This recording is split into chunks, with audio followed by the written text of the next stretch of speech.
dimite el que era ministro de Trabajo y entra en su puesto un tal Valeriano Gómez, que es afiliado a la UGT también y que estuvo en la huelga general apoyándola del 29 de septiembre. Yo es que de verdad hay aquí un lío que yo no comprendo muy bien, pero bueno, se puede hacer cuando tienes una sociedad totalmente adoctrinada. Y después nos han impuesto la reforma de las pensiones. Voy a decir lo mismo que he dicho respecto a la reforma laboral. Yo estoy un poco cansado de tener que explicar de qué va esto de la reforma de las pensiones. Por eso voy a ir rápido.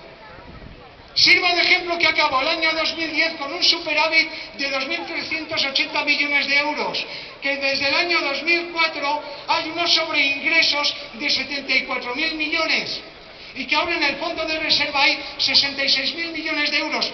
Con estas cifras ahora mismo no habría que alarmarse. El principal beneficiario son los fondos de pensiones privadas. Esa es la realidad, que hoy constituyen el 35% de las acciones en bolsa en el mundo. Fijaros qué cantidad de pasta estamos hablando. Esa es la realidad. ¿Había que hacer una reforma de las pensiones? Desde la CNT decimos sí, pero una reforma de las pensiones de carácter social, no de carácter capitalista como la que se hace. La caja de pensiones de la Seguridad Social es igual que cualquier economía familiar. Hay unos ingresos y hay unos gastos. Los capitalistas han ido a los gastos. Nosotros decimos, ¿por qué no se puede ir a los ingresos? ¿Por qué tiene que recaer el ingreso de la caja de la Seguridad Social en las cotizaciones de los trabajadores? ¿Por qué no se pueden añadir ahí los impuestos al capital financiero, que tenía que haber? ¿Por qué no se quita el tope de cotización que tienen las rentas más altas? ¿Por qué no se deja de subvencionar las pensiones privadas? Eso es lo que había que hacer. Sin embargo, no, se da una reforma de las pensiones de corte netamente reductora de derechos de la clase trabajadora. Eso es lo que hay. ¿Pero por qué sucede esto? Porque la sociedad está totalmente adocenada. Somos una minoría los que nos estamos movilizando permanentemente contra esta agresión. Antes, al principio de mi intervención, lo recuerdo para el que no se haya dormido, he hablado de capital financiero. Cuando se habla de capital financiero, de mercados, todos utilizamos un lenguaje muy impersonal. El capital financiero no es una persona, el mercado tampoco. Hay personas detrás de eso. Pongamos como ejemplo la reunión que ha tenido a finales de marzo el presidente Zapatero con 42 de los grandes empresarios de las grandes empresas del Estado bananero español. Estoy hablando de empresas de banca, de empresas del sector servicios, del sector de la construcción, energéticas, industriales.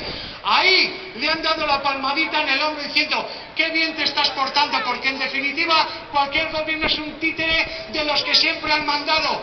Banca y patronal, eso no lo cambia a nadie, salvo que aquí no estalle una revuelta social, que no entiendo cómo nos sucede.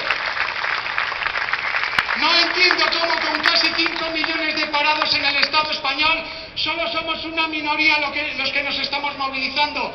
Es impresentable esta actitud de la sociedad. Pero claro, recordad que al principio también he hablado que la finalidad es tener una sociedad domesticada. Y el ejemplo lo tenemos. Yo este viernes aluciné. Llegué a casa y en un informativo me encuentro 3 noticias prácticamente seguidas en batería. Una de ellas el viernes, lógicamente, los datos de desempleo. Casi 5 millones de parados en el Estado español. Aquí en Euskal Herria casi tenemos 170.000. Dan una serie de detalles, incluso dan un trozo de la comparecencia que estaba teniendo el portavoz del gobierno en ese momento, junto al ministro de Trabajo, impresentable. Lo que decían, yo creo que debían de haber tenido en cuenta esa frase que dice que cuando la hipocresía es de mala calidad, no queda más remedio que decir la verdad. Pero todo se adorna con eufemismos y con palabras bonitas.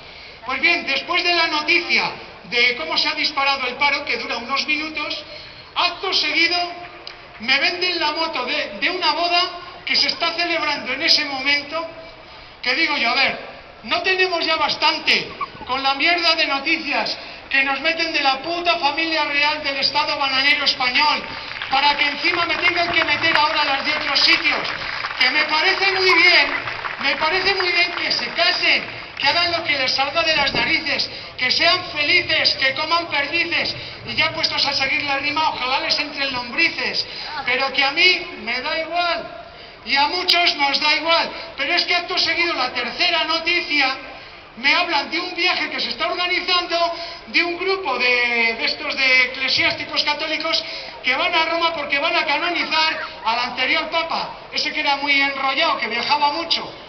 Fijaros qué batería de noticias, tema de paro para decir, hostia, cómo está esto, pero luego todos contentos, que ha habido boda real, aunque un poco más lejos de lo habitual, y que van a canonizar al Papa. Ya está tranquila la sociedad, ya está adocenada, ¿qué más quieren? Si no hay respuesta social, se vende la moto de lo que sea, de que todo es maravilloso. Y claro, aquí que tenemos una respuesta social desdibujada.